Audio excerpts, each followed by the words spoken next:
I'm going to be redoing some of the videos for the course because yesterday I did a whole bunch just on the couch. And I looked them over. They're not really, not that they're not good, just you can't really see what I'm doing. The ones that I have posted right now, I've only got two. I did upload one, but I wasn't here at home. So there's obviously how to make a slip knot onto your hook. And then the other one is your foundation chain. So those are the two that I currently have up there right now. And I'm just going to go down the list and we're going to keep going in order, there's an order at first, but then afterwards, let's go wild. And I have a few of my projects here because I've got whips everywhere. So I had the foundation or the waistband already made. So I just did one round of half double crochet, which we'll get into later when we talk about stitches. But for this video, we're basically going to be learning the slip stitch. So sometimes I may say slip knot, sometimes I may say slip stitch. Hopefully it doesn't confuse you guys. Just know for this video, it is the slip stitch. So when you do a slip stitch, it's almost like, it's like a utility stitch kind of. It can be worked into patterns, obviously, when you want to join new yarn onto your project, either at the beginning, middle, end, whatever your heart desires. Normally you do it with a slip stitch.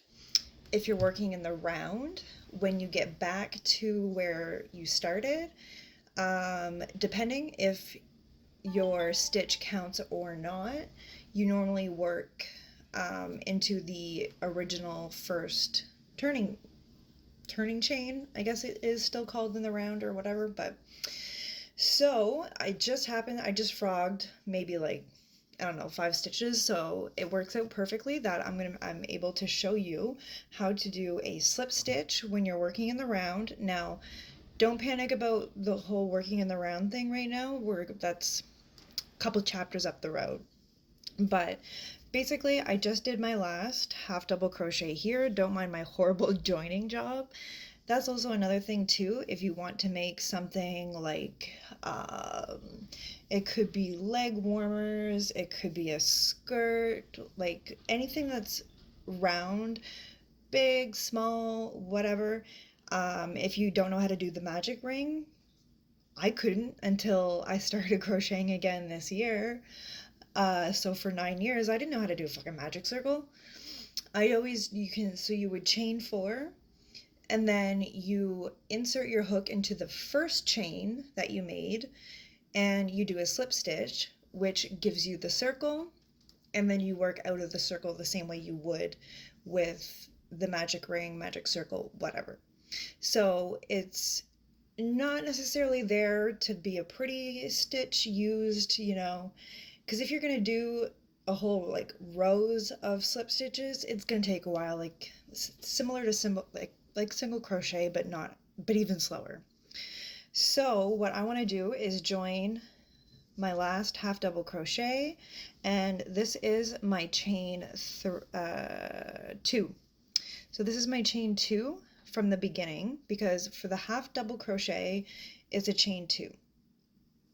I mentioned in the single crochet video, but those are all on my other phone, and I'm just whole new me today. It's a gloomy day. I'm feeling depressed. So,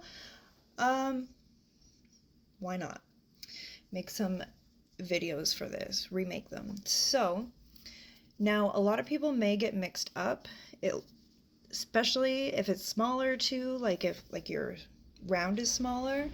Right here in between your last stitch and then your original first chain, it can look like there's another stitch there, but it's actually not. It's your slip stitch from the previous round. So just keep that in mind. If you think like, oh, there's a little gap here, but it doesn't really look like a stitch, keep that in mind. It's not a stitch that you're not going to be working into. So That's mine, like basically right here. I'm not going to be working into that. So for the slip stitch, you don't yarn over first or anything like that. You're just going to take your hook, and in your original chain, you are just going to pop it through one of the loops in your chain, the top loop. So I got another little string hanging here. So you're going to put it through the top loop, yarn over, and then pull through that top loop. And you're not going to yarn over again. You're not going to do anything. It kind of helps if you pull it tighter too, because this can be awkward depending on the pattern, your position, whatever, where it'll just slip right off your hook. But you're just going to pull it through that one and then tighten it, and then boom, that's your slip stitch. And then this is going to be where you start your next round. So I'm not going to go into half double crochet because going into stitches next, and I'm going to start with single crochet, but right now would be where I would do that original chain 2. So just to show you guys again, I'm just going to take it out. So it should only pop out once if you are frogging it, because you didn't yarn over.